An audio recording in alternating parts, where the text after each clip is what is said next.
Welcome to Module 3 in Software Testing Foundation. Today we will speak about static analysis techniques. Before starting this module, I have to mention that these topics in software testing are quite broad topics, so no material can cover these topics in detail. However, we try to put a lot of details in these slides that we have, and then you combine these slides with a list of reading that we provide in the module also.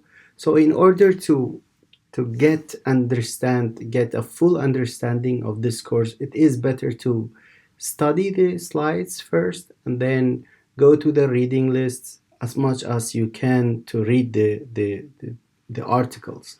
Now also for some research questions that we have, or some study questions that we have, you also need to do some simple research on internet to find out how to answer these questions. So it is not possible, as I said, to cover all of these aspects in software testing in some materials. Now back to our module. Today we will speak about static analysis techniques. Now you may ask me why we are studying static analysis techniques in software testing, while we were mentioning in the first class that it is all about running the code and then detecting faults or defects in that code of software. And then now we are speaking about the static analysis. Now that is correct, partially. First, we are not saying that it is fully testing. So most of the articles and books in the literature, they are saying it is analysis, it's not testing. Although they are mentioning it in software testing books, but they don't say it is testing. But also you can find a few articles saying that it is static testing. But whatever it is, we have to study this, and it is covered by software testing because it is an essential activity of software tester anyway, although you are not executing the code of the software. Now, what is static analysis? It's carried out without execution, of course, because it is static, but also it's not about code only, it's about many other things. So you may do some static analysis for design, for requirement, for code, and so on. So it is about many other things, including code. Now the aim is to prevent your code or your program from defects. And then now this is the idea here for static analysis. You review your code, for example, and then to prevent the code from error. And then while the dynamic analysis, which is combined by execution of the code or the program or software, and then this is about detecting detecting errors while you are executing the code of the program. Now, how to do static analysis and how it works. Now, basically, in industrial scale of program or software, it is impossible actually to do manual static analysis. You may have some manual static analysis for a small module of your code, but if you decide to go for manual static analysis for a big code, for a larger scale code, that is impossible basically. So what we do normally is we use automation, we use tools, we use automated tool to detect these faults during the static analysis. So still you are not executing the code, but you are executing the tool that scan this code and then creates, for example, some models like a class structure or state machine diagram or data flow diagram and so on, and then automatically via some patterns you detect these things, these faults. Now this is how it works.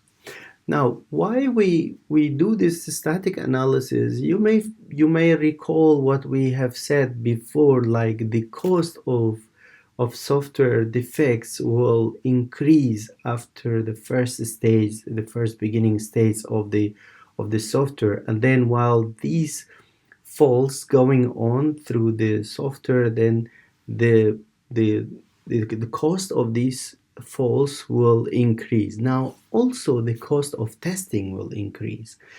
Now the static analysis, the static testing, you don't have to spend that much time, that much money actually, but it is very useful because it prevents your software to get a lot of faults. Now you can see in this graph, for example, that we we have so for the yellow one and the yellow line and the red line, so for example the red line without static analysis, the error or defect rate is quite high, and it will get higher and higher when the line of code will increase, while the when you do some static analysis you prevent a lot of faults to appear in the software, and then of course you will have faults anyway, because as we said there will not be any program without fault, but here the rate of the fault is quite lower than doing it without doing the static analysis. Now we have a lot of types of review, because we said that static analysis is done by review. Then we have a lot of type of reviews, but we have 3 dimensions for what we want to do in during the review.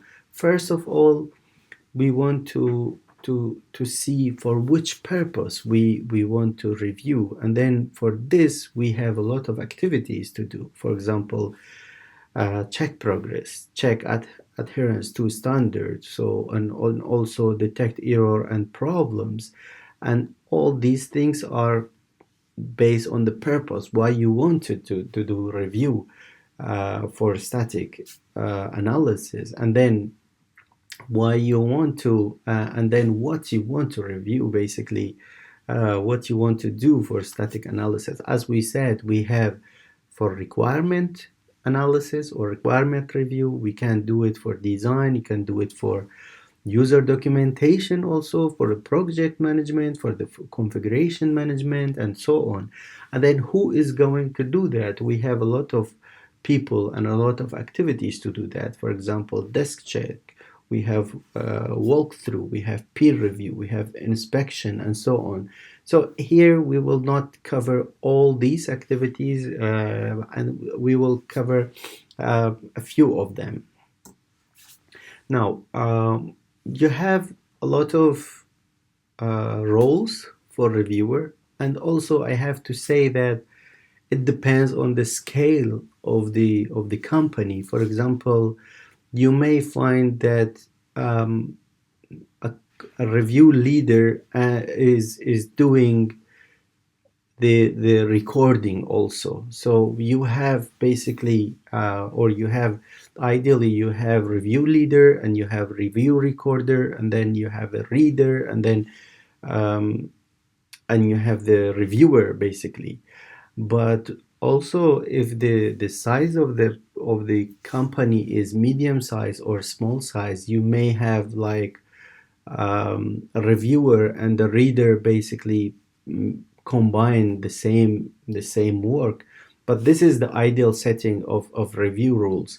So you have review leader, and then this review leader has a lot of responsibilities. For example, he will planning for the review, he will prepare the checklist, we will see the checklist later, and then he will distribute the review document and then manage the meeting and so on. And also the recorder, he will record the issues that appear during the review, and then we have the reader, and so on.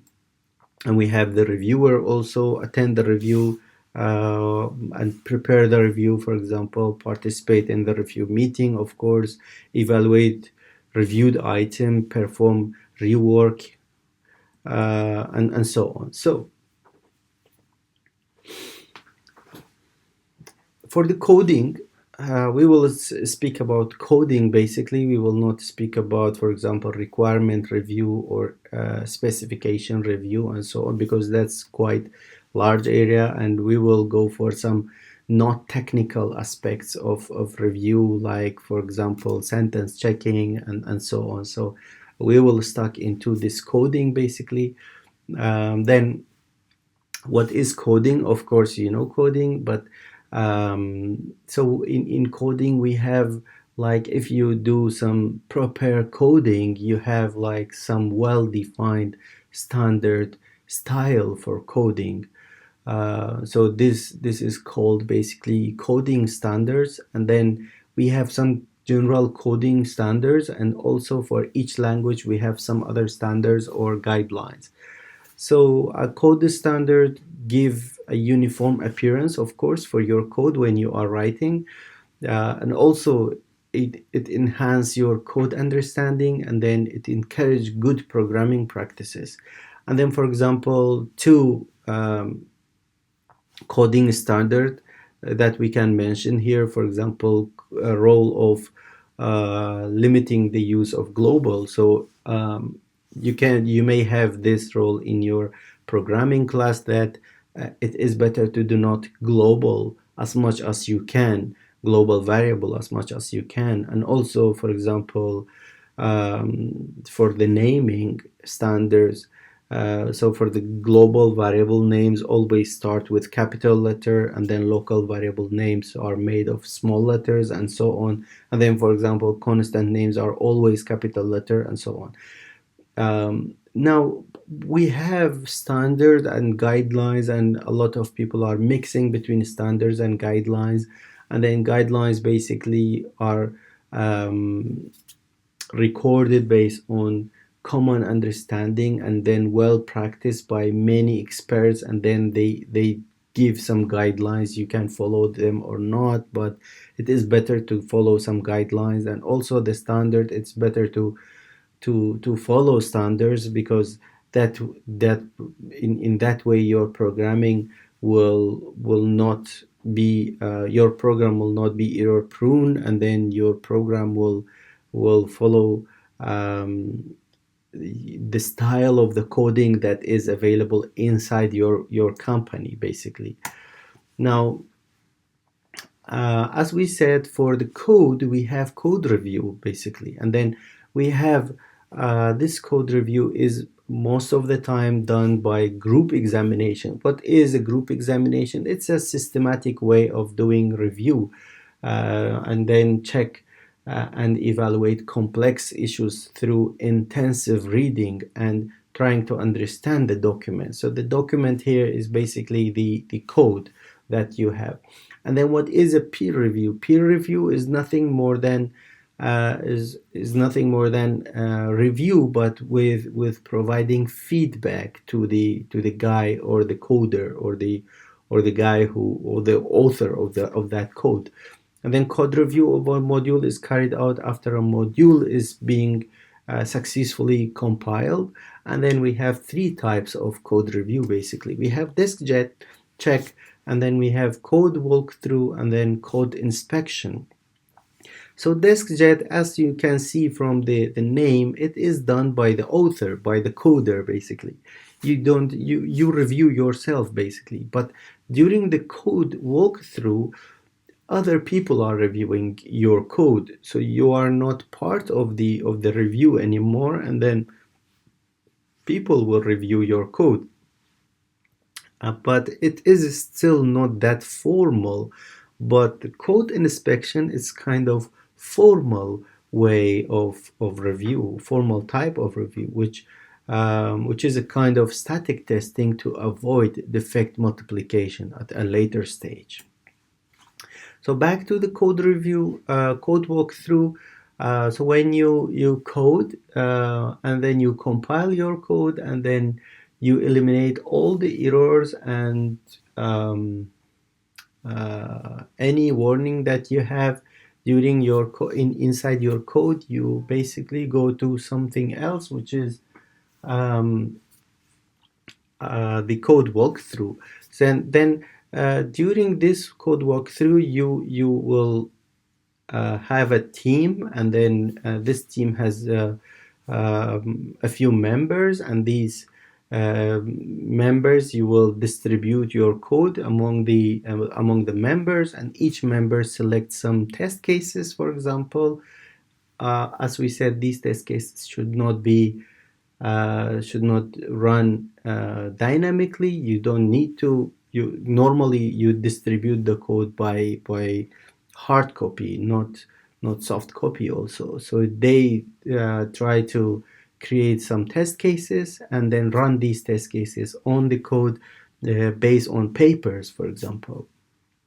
And then the members of these of this code walkthrough team will record the notes that they collect, and then they discuss it in walkthrough meeting. And then during this meeting, you will have a lot of criticism, maybe. It depends on the nature of the company. And then the team performing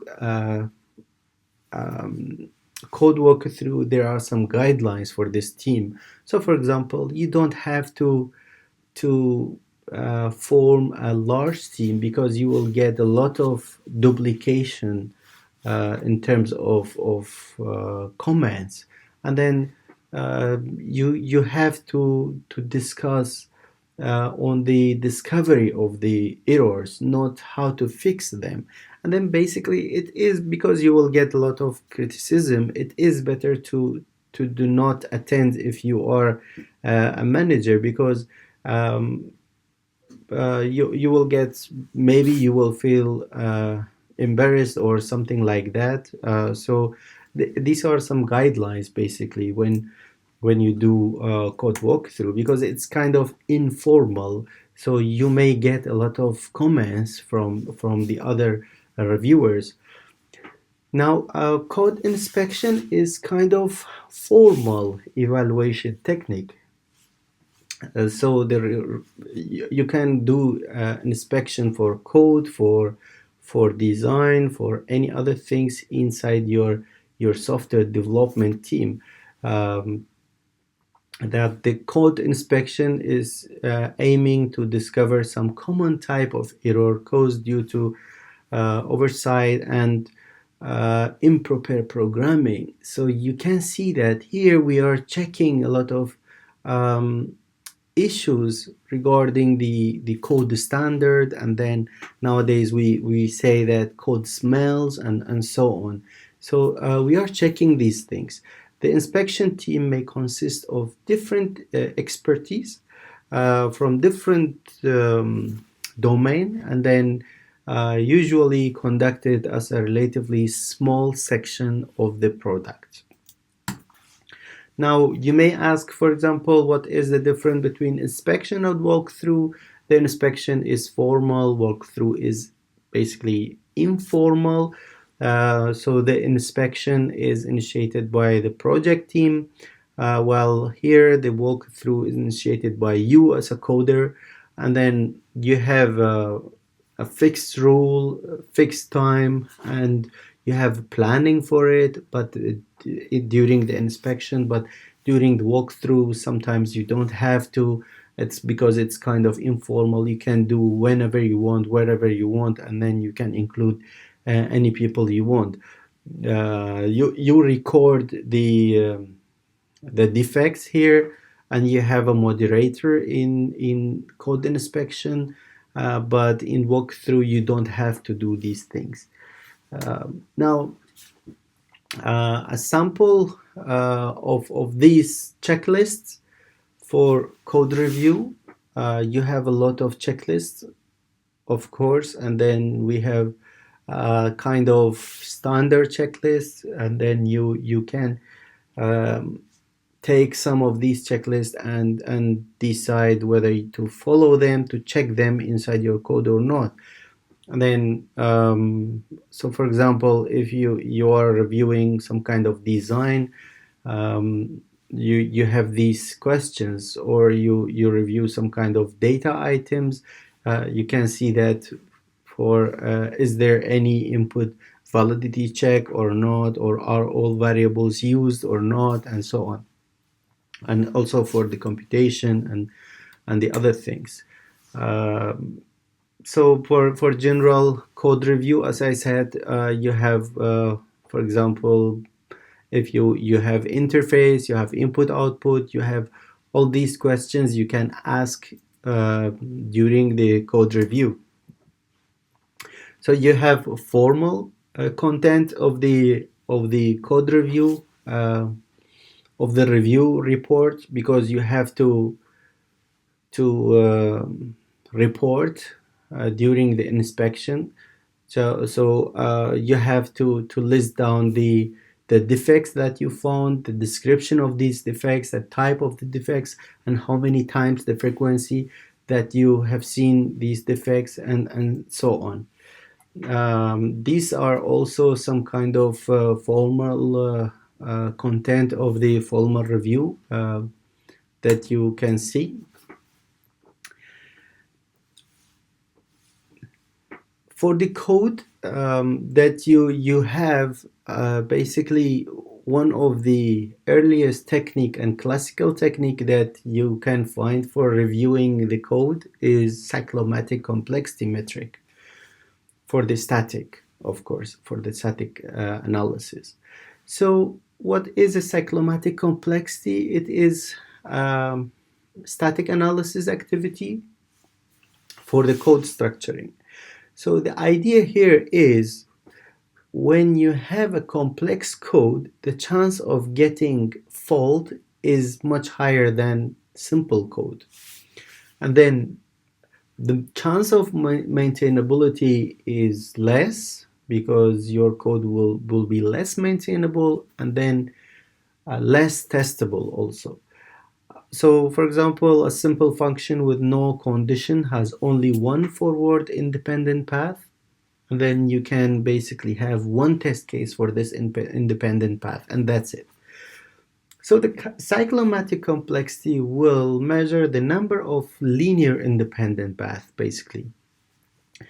And these numbers are given by a lot of people doing a lot of empirical case studies. So these numbers are not, so for example, in this table is based on a lot of common practice, a lot of experiments, and so on. So you don't have mathematics. You may ask, where did this number came from?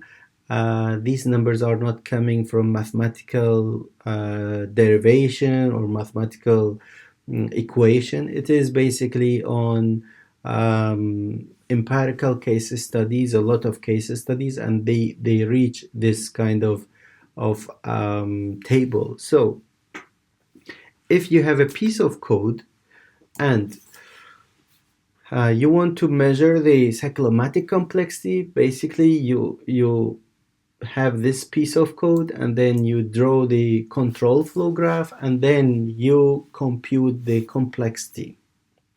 Then if the complexity is between, for example, 1 and 10, it means that this program is a simple program, and the risk is not high for this program. You can cover this program with simple and a few test cases.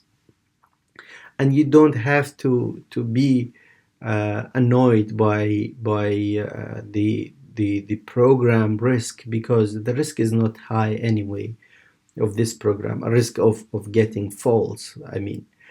And then if it is between, the cyclomatic complexity is between 11 and 20, so it means like more complex and moderate risk. And then if it is, the complexity is between 21 and 50, it means high risk and the program is complex. So if the complexity is more than 50, it means it is very high risk program and it is not stable. So you have to work a little bit on the code to make the structure simple, because it means like you have a lot of nested loops or spaghetti code or whatever it is, and then you have to work on this basically to make the code simpler. As we said, the when you have the graph, then the graph is combination of node and edge. A node is a statement inside your program, and an edge is between two nodes. The connection between two nodes, it will be an edge. Then you have number of node minus number of edge plus 2. So number of node minus number of edge are done first and then plus 2. So probably it is better to put these things between brackets. Now, taking some simple examples, you have this module, for example, and then you have three simple sentences, then three simple statements, and then these statements are basically statement 1 and 2 and 3, and the program is going from statement 1 to 3 to 2 to 3. This is a typical execution of the program. So you have statement 1, it is node 1, and then node 2 and node 3, and then here you have 3 nodes and 2 edge between the nodes. So the other one is not counted. This arrow is not counted as an edge because there's no node there at the beginning. So you have 2 edge minus here 2 edge minus 2 node plus 2, which means minus 3 nodes, sorry, 2 edge minus 3 nodes plus 2, which means 1. So the cyclomatic complexity here is 1, and this means the number is between 1 and 10, and this means it is a simple program. Indeed, it's a simple program, of course, because there are some 3 sentences. Now, coming to the second example here, if you go for the sentences, the statements, for example, and then this is statement 1, 2, 3, 4. So if you run the program, you go for the first sentence, which is the if statement. And then when you run, you go to statement 2. And then basically you have 2 options. Basically, you have the if, the statement after if, or the statement after else. So it means you have 2 direction here in the code, and then you have node 1, and then basically in node 1 you can go for node 2 and node 3, and then both of them are going to the output, which is node 4. So here what you have 4 nodes and 4 edge. So you can say that, okay, 4 minus 4 plus 2 means 2. So this program is also between 1, the cyclomatic complexity is between 1 and 10, and that is basically the simple program. Now you have a lot of things here. We cannot give a lot of examples, but I have given you the pattern of it. So for example, if you have if else statement, you will have this pattern, and then if you have if else if statement alone, you have this pattern, and then if you have while or for loop, you have this kind of pattern anyway. Never mind how many nodes are inside, are between node 1 and 2, for example, but of course you have this kind of pattern inside your code. Coming back to the techniques of static analysis, most of the time nowadays the new compilers are acting as static analyzer anyway. So with some limitation, of course. So the compilers nowadays are detecting language syntax, for example, and then they are giving warning also. So this is basically what we are doing for static analysis. But um, so the compilers are doing many other things nowadays, because this compiler is a big research area and people are giving a lot of new methods to be integrated for compilers. And then every day you see that a lot of capabilities are coming to the compilers as a static analysis analyzer. So for example, you have detecting nowadays some compilers having the detection of overflow or underflow of field boundaries. For example, checking the interface consistency or detecting unclear variables, undeclared variables, and so on. Now, for data flow analysis, it's kind of a formal technique for static analysis based of the definition of the variables. So here we are focusing more on the variables and declaration of the variables and so on. So um, we have different kind of anomalies here. For example, you are reading a variable without previous initialization. That's not a good thing in programming, for example. And then, for example, sometimes you are not using the value of a variable at all. You are declaring some variable, but you are not using it. And that's also not a good practice in programming. So you have to detect these things during your static analysis. So what we have for the variables, there are three types of usage or or states of variables, for example. So you have defined variable, which is the variable assigned to a value, and then you have reference variable, which is the value of the variable is read or used, because you are not giving a value, but you are reading it from the compiler or from your code. And then you have undefined variable, which is the value has not defined value. The variable has not defined the value. For example, you can say integer a, but what is a? What is the value of a? How to initialize it? You didn't give that. So the type of anomaly is like you have UR anomaly and you have DU and you have DD, for example. So what is a UR? UR is an undefined value, which is the U of a variable uh, is read on a program path R.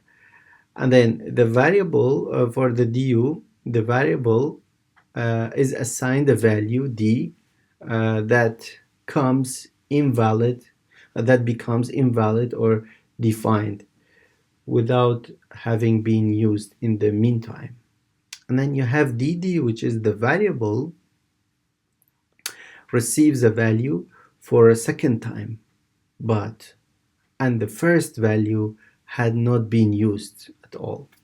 So these are anomalies basically. So I have given a simple example here. You can check one by one later on. For example, you have min and max and so on. So you have here, for example, anomalies. You have three states of anomalies, for example, in these two pieces of code. And then regarding the variable help, you have UR. So the domain of the variable is limited to this function, not any other function, which is not a good thing. The first usage of the variable is on the right side of assignment, and then at the time the variable still has undefined value. You say that integer help, but what is help? You didn't define. And then also you have this not initialization. You didn't initialize them. And also you have these anomalies in the code, that in the detail. So this is a simple code you can see, but all these things can be detected nowadays somehow in some compilers. And also You can use some tools. We will mention that later on. You can use some tools to detect these anomalies. So what is static analyzer? As we said, that we cannot do manual analysis activity here for large scale code for some companies and for some large projects. So an analyzer is a tool that do static analysis for you based on some algorithm or some well-defined method. If an analyzer performs a static analysis before a review, a number of defects can be found and the number of the aspects to be checked in the review clearly decrease. Of course, because you want to use the analyzer, and then this analyzer will do a lot of work for you. You don't have to go to detail. Of course, you don't have to spend a lot of effort, and then you will spend a lot of time because it's kind of automation. But the big problem is not all defects you can detect by analyzer. You have, for example, some defects that you need to run the program in order to see that these are defects, and that is basically the activity of actual testing with the running of the program, with the execution of the program. But we have a lot of code, a lot of tools actually for detecting anomalies and then detecting problems during the static analysis. So this is a piece of code bar Java, and then normally you don't use a common thing in industry is like you don't use only one tool, you use more than one tool because each tool has some capabilities. So we have PMD, for example, we have find bugs, and then we have ESC Java, and so on. So every tool will detect some kind of anomaly that has been defined here.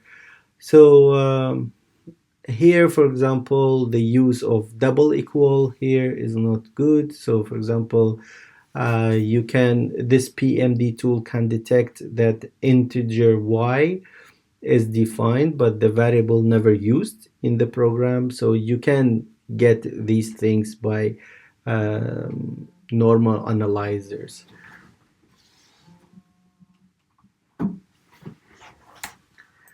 Now you have these things here.